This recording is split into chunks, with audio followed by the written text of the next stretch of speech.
issues such as climate change, conflict and poverty are increasingly recognised as global issues. Global citizenship education is an educational process which attempts to support learners to think about their relationships and connections to these global issues, and to think about how their actions and inactions can have consequences for people across the world.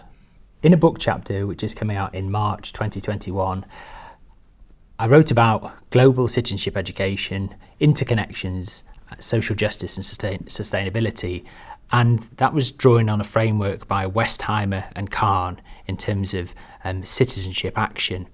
And the chapter uses the framework by Westheimer and Kahn to consider citizenship action in relation to global issues.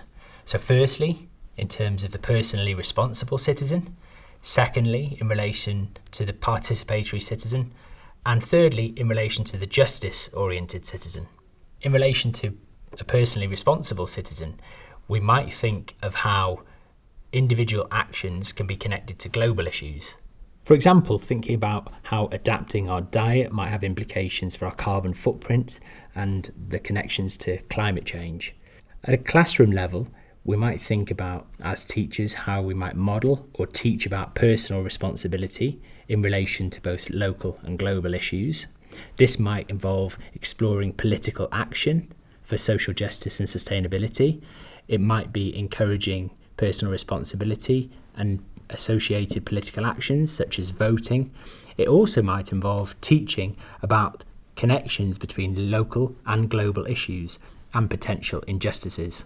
If we consider a participatory citizen in relation to that global dimension, we might think about learning about international democratic agreements such as the United Nations Convention on the Rights of the Child and the ways that reporting mechanisms support that convention.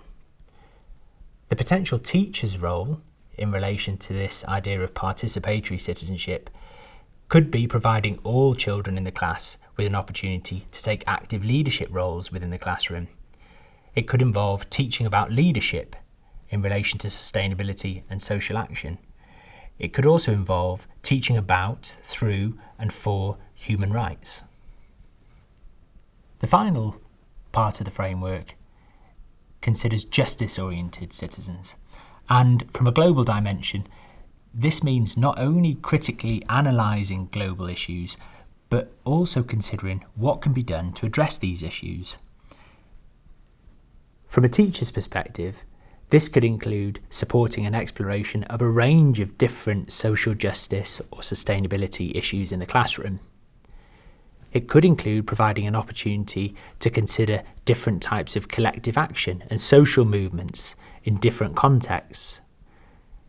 It could also involve supporting an inquiry into social justice and sustainability issues and the types of collective action that have been taken to address these.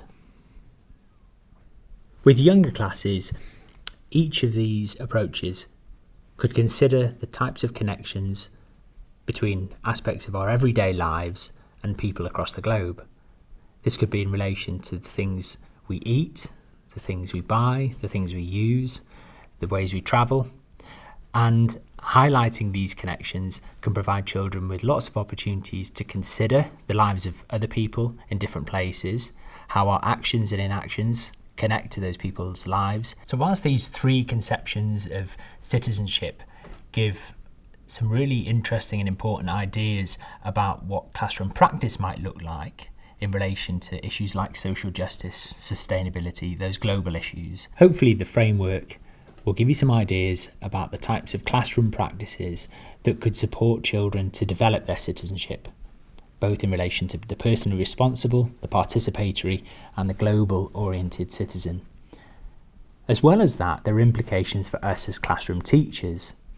So thinking about personal responsibility in relation to inclusive classroom practices, participatory citizenship in relation to the national education systems within which we practice, thinking about how we might change those systems for the better. In terms of a justice-oriented global citizenship teacher, we might consider our connections to education systems and educational practices across the world.